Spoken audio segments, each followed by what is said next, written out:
wanted to do some of the calculations out, so, so that you'd see for the questions on gases that I gave you to do for today. So the first question was state Avogadro's law. That should be fine. Now, question 2 then, they wanted 2 reasons why a real gas actually deviates from ideal behaviour. Now, remember, we would have said that ideal gases obey all of the assumptions of the kinetic theory of gases under all conditions of temperature and pressure. So remember, we had 2 particular assumptions that we said we would try to remember. So the first one is that one of the assumptions of the kinetic theory of gases says that gases are so small and so widely separated that they don't really take up space.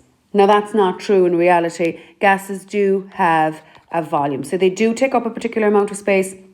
They have a certain volume, okay? So that's one reason why real gases deviate from ideal behaviour. And the second assumption then that we were asked to make was that there were no attractive or repulsive forces between molecules of a gas. Now, they do have attractive and repulsive forces between molecules. So gas molecules have attractive or repulsive forces. So they'd be the 2 main reasons why real gases do deviate from ideal behaviour. Okay? Now, question 3 was a definition. That should be fine. Now, do you see question 4? Question 4 asks you to calculate the number of moles of nitrogen gas. Now, you need to use your ideal gas equation, PV equals N or T. Now, we need to manipulate that formula to get N, which is number of moles on its own. So if I want N on its own, I need to divide both sides by RT. So PV all over RT. That's the formula that I'm going to use. Now, just to run through again, do you remember that we would have talked about particular units when you're using this formula? So P stands for pressure, obviously, and the pressure has to be in pascals. So you must have pressure in pascals.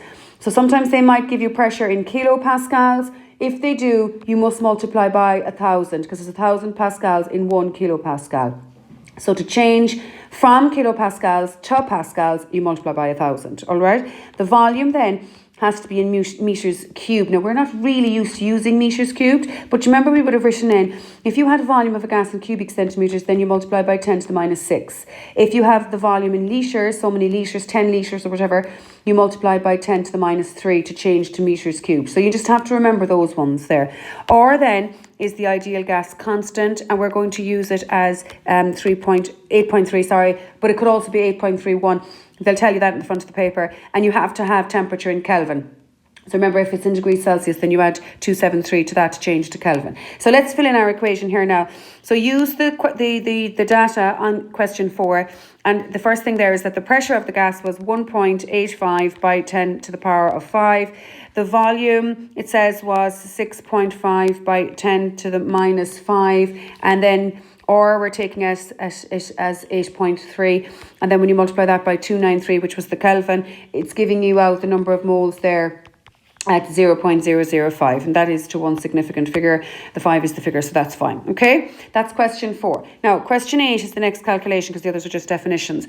Now, with question 8 there, look, you were asked about propanone. Now, they gave you the formula of propanone, all right? So you can work out the MR of propanone by adding up that before. So you'd have 3 carbons, you'd have 6 hydrogens, and you'd have the 1 oxygen. So 1 mole of propanone is 58. They told you that they used 0.29 grams. So your first step is to calculate the number of moles. And when you do that there, divide that, you're going to get 0.005 moles. Then you use your same formula again. Okay, so we're going to use PV equals N or T. But this time we're asked to calculate the volume. So you need to divide both sides by P. So the volume then becomes all over P.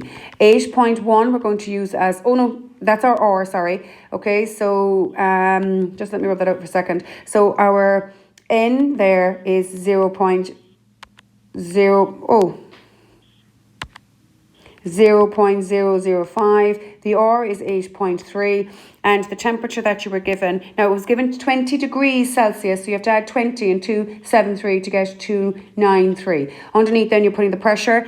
Now guys, the pressure was given to you at 101 kilopascals. So you must multiply that by 1,000, because remember we said that you had to have pressure in pascals, so it's 101,000. Okay, now when you fill that in, then you're getting 00012. Now the units for volume, when you use PV equals nRT, come out at meters cubed. So your answer there is in meters cubed for volume. Now the only problem is They specifically asked you there to calculate the volume in litres. So you now must convert your answer to litres. So I'm just going to get rid of that for a second.